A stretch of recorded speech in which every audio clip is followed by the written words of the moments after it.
কলকাতার শ্যামবাজারে BJP sports and club relation সেলের তরফে একটি বৈঠক অনুষ্ঠিত হলো।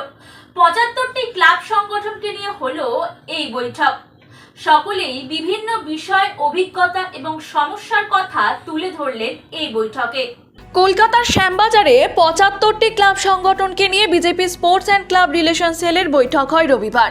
বিভিন্ন ক্লাব ও সংগঠনের মধ্যে পারস্পরিক যোগাযোগ এবং সমন্বয় আরও জোরদারের লক্ষ্যে শ্যামবাজারের শ্রীরাম সভাগৃহে এই বৈঠক হয়।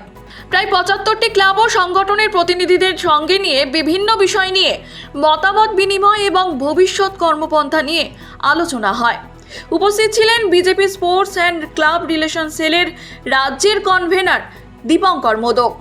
এছাড়াও ছিলেন কমনওয়েলথ দাবা চ্যাম্পিয়ন গ্র্যান্ডমাস্টার অতনু লাহিড়ী, মহামেডান ক্লাবের সহসভাপতি কাজী মাসুম আক্তার এবং BJP sports and club relation সেলের রাজ্য কমিটির সদস্য তথা ক্লাব রিলেশনের ইনচার্জ শুভজিৎ দত্তগুপ্ত।